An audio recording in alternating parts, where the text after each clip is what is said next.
2022-23 में मंत्रालय कर्मचारी को 84 पदों की बढ़ोतरी की थी। उसके अंतर्गत ऊपर के पदोन्नति के उच्च पदों को बढ़ोतरी की थी। ऊपर के पदों में बढ़ोतरी करते हुए सरकार ने वरिष्ठ सहायक और कनिष्ठ सहायक के पदोन्नति के पदों में कम कर दिए थे। उसके कारण एक जो चैनल था वरिष्ठ सहायक से ओए बनने का, उसमें एक गतिरोध आ गया। हम सरकार से मांग करते हैं कि वो वरिष्ठ सहायक के जो पद कम किए थे उनको सरकार उसी व्यवस्था में पुनः बहाल करते हुए उनको पदों की बढ़ोतरी करे। चौथी डिमांड हमारी ये है कि सरकार द्वारा स्नातक की बात हम कर रहे हैं, क्योंकि हमारे जो बराबर में संवर्ग जो थे, पटवारी, ग्राम सेवक और कृषि पर्यवेक्षक थे, जो 10वीं पास थे पहले, फिर सरकार ने 12वीं पास किया तो हमें भी 12वीं पास किया, लेकिन अब उनको ग्रेजुएट कर दिया, हमें वही 12वीं पास छोड़ दिया। तो सरकार से हम ये भी मांग करते हैं कि जब उन्होंने बराबर पहले में संगठनों को आपने बराबर ग्रेजुएट कर दिया, उनके वेतनमान में पदोन्नति करके उनको एक ग्रेड का लाभ देते हुए आगे कर दिया, तो ये मंत्रालय कर्मचारी के साथ ये सौतेला व्यवहार क्यों किया जा रहा है, जो आज भी मंत्रालय कर्मचारी एक सहायक कर्मचारी की स्थिति में आगे सामने खड़ा हो रहा है। सचिवालय के बराबर कर्मचारी की मांग हम इसलिए कर रहे हैं कि एक समान भर्ती, एक समान योग्यता, एक दिन एग्जाम होता है, एक मेरिट से होती है, एक सचिवालय के अंदर बैठता है, एक ग्राम पंचायत में बैठता है, फिर एक पदोन्नति हम बराबर लेते हैं और अगली पदोन्नति में वो भारी अंतर आ जाता है। ये मांग तो आज कर रहे हैं ना, जब भर्ती निकलती है तब उसी में पहले तय होता है कि जो मेरिट आएगी उसको सचिवालय मिलेगा। मेरिट से सर कभी भी मेरिट से वेतनमान का आंकलन नहीं होता है। मैं आपके चैनल से मैं आपको अवगत करना चाहता हूँ, मेरिट कोई माध्यम नहीं होता वेतन निर्धारण करने का। मेरिट तो केवल उसको ये होती है कि ये व्यक्ति कहाँ काम करेगा, कहाँ नहीं करेगा। भर्ती जब होती है, जिसकी विज्ञप्ति निकलती है, उसमें कनिष्ठ सहायक का जो वेतन के लिए भर्ती निकलती है, उसमें एक ही बात होती है कि इस पद के ऊपर वेतनमान निर्धारित होगा, न कि ये होगा कि सचिवालय वाले में यदि भर्ती करेगा तो उसको ये वेतन मिलेगा, विधानसभा में काम करेगा तो ये मिलेगा, आरपीएससी में काम करेगा तो ये मिलेगा, और अधीनस्थ में काम करेगा तो ऐसा कोई भी सरकार द्वारा जारी नहीं किया जाता है। अधीनस्थ बोर्ड द्वारा सबकी भर्ती का मापदंड एक होता है, लेकिन अपने कुछ विभागों में बैठे उच्च अधिकारियों से निजी संबंध की वजह से सचिवालय में बैठने वाले कर्मचारी अपने साथियों को लाभ दिला लेते हैं और आगे बढ़ जाते हैं, और अधीनस्थ का कर्मचारी बाहर गांव ढाणी में धूप में तपता रहता है और उसकी मांगों को कोई ध्यान नहीं देता। इसलिए आज पीड़ा है कि ये मंत्रालय कर्मचारी 30 साल से, आज से नहीं 30 साल से अपने वेतन मांग की बराबर की मांग करता आ रहा है, लेकिन आज भी पीड़ाग्रस्त है। 30 साल से नहीं सुनी तो मैं ये गहलोत साहब के हमें उम्मीद है कि गहलोत साहब ने 2013 में भी हमें इसी संवर्ग को उन्होंने वेतनमान का लाभ दिया था।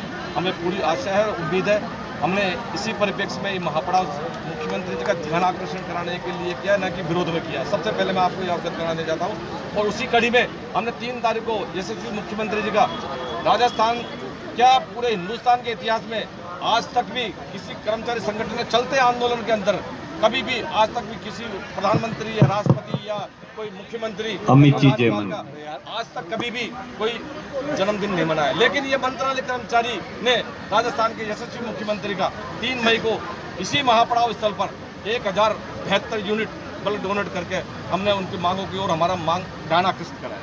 आप करें सरकार के खिलाफ प्रदर्शन नहीं है आपका, आप जब ध्यान आकर्षित करें तो मुख्यमंत्री अशोक गहलोत को सुनाई नहीं देता और आसानी तरीके से ध्यान आकर्षित करने का ये तरीका ध्यान आकर्षित करा रहे हैं। मुख्यमंत्री जी अभी जो महंगाई राहत कैंपों का दौरा कर रहे हैं, और वो अभी हाल ही कर्नाटक दौरे से आगे अभी राजस्थान का दौरा कर रहे हैं, और उदयपुर से उन्होंने यात्रा प्रारंभ की है और आज शाम तक वो जयपुर पहुंचने वाले हैं। वो उदयपुर से लेकर उदयपुर, चित्तौड़गढ़, अजमेर और जयपुर विभिन्न सभाएं आयोजित की है महंगाई राहत शिविरों की। उनमें हमारे वहाँ कर्मचारी, जिले के कर्मचारियों ने भी उन्होंने ज्ञापन दिया है, और ज्ञापन के मार्फत सरकार को ये कहा है कि हमारे महापड़ाव जयपुर में चल रहा है, आप उनकी वाजिब मांगों को ध्यान दें। मुख्यमंत्री जी ने अजमेर में अभी 2 घंटे पहले जो भाषण दिया है, उसमें उन्होंने हमारे जो मुकेश जी धारू हैं जिलाध्यक्ष अजमेर, उन्होंने हमारे 11 सूत्री मांग पत्र उनको सौंपा है। उन्होंने आश्वस्त किया है जिलाध्यक्ष मुकेश धारू जी को कि मुझे पता है आपका महापड़ाव जयपुर की राजधानी में चल रहा है, और मैं जयपुर पहुंचते ही शीघ्र ही आपके प्रतिनिधियों से चर्चा करके आपकी मांगों का सकारात्मक निर्णय करके आदेश जारी करूँगा। 19 दिन में चर्चा करें। 19 दिन में चर्चा क्या, अब थोड़ा समय तो लगता है, सरकार भी देख रही है। सरकार में राजस्थान में एक ही मात्र मंत्रालय कर्मचारी महासंघ है जो कि बाबू की लड़ाई लड़ रहा है, और वो है राजस्थान मंत्रालय कर्मचारी महासंघ। सरकार ने भी ये मान लिया है कि 80,000 मंत्रालय कर्मचारियों का जो कोई कैडर है, कोई संवर्ग है, तो राजस्थान मंत्रालय कर्मचारी महासंघ है, जिसके बैनर तले हम ये लड़ाई लड़ रहे हैं। फूट कोई नहीं है, वो भी हमारे साथी है, वो भी कोई समानांतर बात कर रहे हैं। उनका हम उनका निवेदन कर रहे हैं कि वो इस महापड़ाव में आए और इस महासंघ का इस मांगों का समर्थन करें। वो हमारे साथी हैं, वो कल आज या कल में कभी भी इस महापड़ाव में आके शामिल होंगे, हम उनका स्वागत करेंगे। आप उनसे निवेदन करते हो, आपसे निवेदन करते हैं? नहीं, हम निवेदन करते हैं, कोई बात नहीं, वो हमारे साथी हैं, शीघ्र इस बारे में फैसला हो। क्या लगता है सरकार सुन रही है आपकी बात? कोई सुनेगी और गहलोत साहब संवेदनशील है तो वो जरूर सुनेगी। आप 19 दिन हो गए घर छोड़े हुए, कैसे काम करता रहेगा? जनता तो परेशान हो रही है। 40 साल के लगभग से इस संघर्ष को चला के आ रहे हैं, समानता की मांग कर रहे हैं। तो 19 की जगह अगर 3 महीने भी लगते हैं, 2 महीने भी लगते हैं, तो हम तैयार हैं बैठने के लिए। इसमें हमें कोई भी आपत्ति नहीं है, परंतु हमारी पीड़ा है, इस पीड़ा को मिटाने के लिए बैठे हैं। ये पीड़ा जब भी मिट जाती है हम यहाँ से परेशानी नहीं होगी? परेशानी तो बहुत हो रही है, लेकिन अब ये है कि मुख्यमंत्री जी हमारी सुने, जल्दी से जल्दी आएँ और इस परेशानी का निस्तारण करें। इतने दिन से यहाँ पे सब लोग बैठे हुए हैं, डेली आते हैं, यही सोचते हैं कि आज मुख्यमंत्री जी आएंगे, हमारी पुकार सुनेंगे। लेकिन अभी देखते हैं मुख्यमंत्री जी भी शायद परीक्षा ले रहे हैं, भगवान भी लेता है तो वो भी ले रहे हैं अभी परीक्षा। क्या कह रहे हैं आपके नेता? कितने दिन और अभी बैठना है, जब तक हमारी मांगे पूरी नहीं होंगी हम बैठे रहेंगे। चाहे आचार संहिता लग जाए, चाहे हमें उठ के बाद में चुनाव के मतलब इलेक्शन के पहले ही जाना पड़े, तब जाएंगे, लेकिन हम नहीं जाएंगे बिना।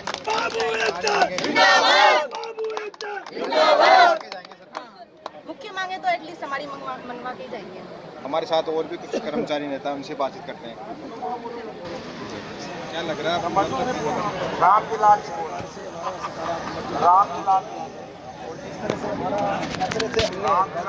कर्मचारी महासंघ ने जो आंदोलन का रूप दिया है, ये राजस्थान के नहीं पूरे विश्व के इतिहास में पहला अवसर है जो किसी कर्मचारी संगठन ने चलते हुए आंदोलन में एक राजस्थान के मुखिया के लिए उनका ध्यान आकर्षण करने के लिए और 1074 यूनिट का ब्लड डोनेशन कैंप आयोजित किया है।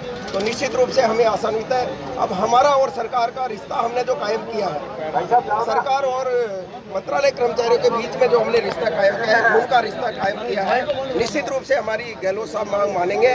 और हमारी कोई अलग मांग नहीं है, हम एक न्याय की बात कर रहे हैं। हमारा जो ये मांग पत्र है, ये मांग पत्र नहीं है, ये हम न्याय की बात कर रहे हैं सरकार से कि जो हमारे 1983 से पहले जो कैडर हमारे समकक्ष हुआ करते थे, आज हमसे कहीं ऊपर है। और अब धीरे धीरे मंत्रालय कर्मचारियों को जो भी सरकारें आई, आज तक मंत्रालय कर्मचारियों की तरफ उनका ध्यान नहीं किया।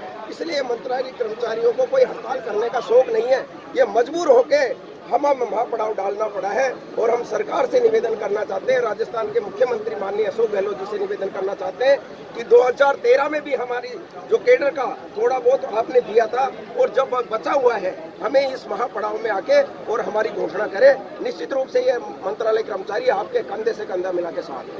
हमारे साथ राज सिंह जी भी हैं।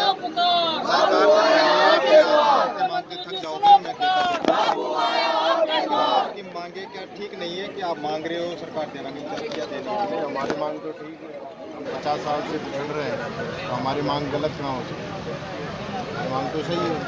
सरकार के सामने हमने बजट के सवाल किए, हमारी मांग लेकिन बड़े अफसोस के साथ कहना पड़ रहा है कि मुख्यमंत्री जी ने बजट में औरों को दिया, हमको नहीं दिया। इसी उपलक्ष्य में हमने सरकार को नोटिस दे के सब शामिल अवकाश किए। टोटल कितनी मांगे हैं? 11 सूत्री मांग है, लेकिन प्रमुख मांग जो हमारी है वो जो और हमारे साथ समकक्ष कैडर चल रहे हैं उनके बराबर हमारा वेतन मांग किया जाए। वो 2400 से नेक्स्ट प्रमोशन हुआ 3600 पर, हमारा 3600 किया जाए। हमारी ये सबसे प्रमुख मांग। सरकार से कोई वार्ता हुई? सरकार से एक बार वार्ता हुई। सरकार महापड़ाव डालने से कम 4-5 बार बात होगी। सरकार को हमने लास्ट इंटरव्यू दे रखा है, बिना आर्थिक लाभ लिए पदोन्नति वगैरह। और पदोन्नति नहीं, हमारा आर्थिक लाभ है सबसे जो बड़ा। कटौती हुई थी कटौती सबसे बड़ा प्रमुख जो आपको मैंने बता दिया हमारी मांग। एक मांग भी अगर सरकार मानती है तो आप समाप्त? नहीं, एक मांग वो तो और भी है ना मांगे तो, लेकिन आप 11 मनवा के 11 सूत्री मांग पत्र जब तक 11 नहीं के सामने बैठेंगे, जब तक उसके सामने बात करेंगे।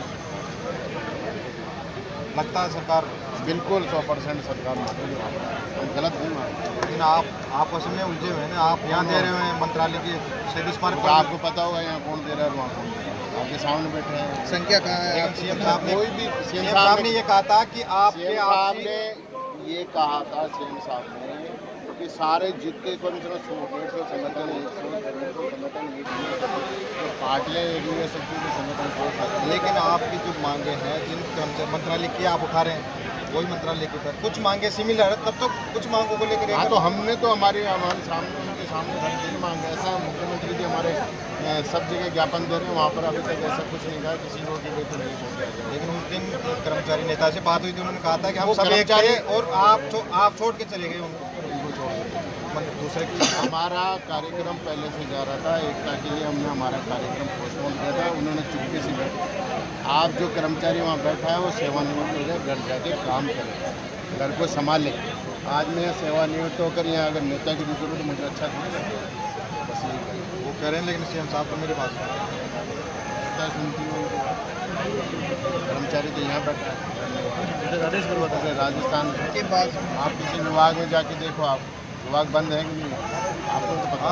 परेशान हो रही जनता परेशान हो रही, लेकिन हम जनता को परेशान नहीं करना चाहते। परेशान तो हो रही है, आप नहीं करना। हम राहत कैंप में बढ़ चढ़ के जो सरकार जो राहत कैंप चला रखी है महंगाई का, उसमें बढ़ चढ़ के हिस्सा लेना चाहते हैं। सरकार हमारी भी मजबूरी है कि हम 2013 से मामला उठाते हैं, चढ़ते सीमा पे आ गई।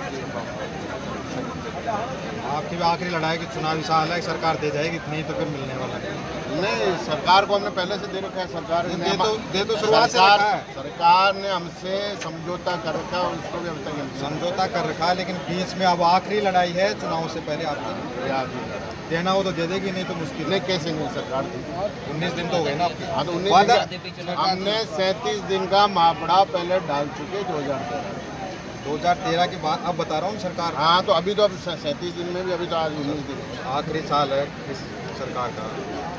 अब यही है ना कि चुनाव से पहले वो आगे का कौन जाने क्या होगा क्या नहीं होगा, लेकिन हमने हमारी मांगों के लिए यही है, मांगों के लिए डटे हुए हैं कर्मचारी। जब तक पूरी नहीं होगी। हाँ, नहीं। तो ये है राज सिंह बाबू एकता हमारी मांगे पूरी नहीं होगी तब तक ये धरना समाप्त नहीं करेंगे। कैमरा सुरेश के साथ राजस्थान चौक के लिए भरत राज।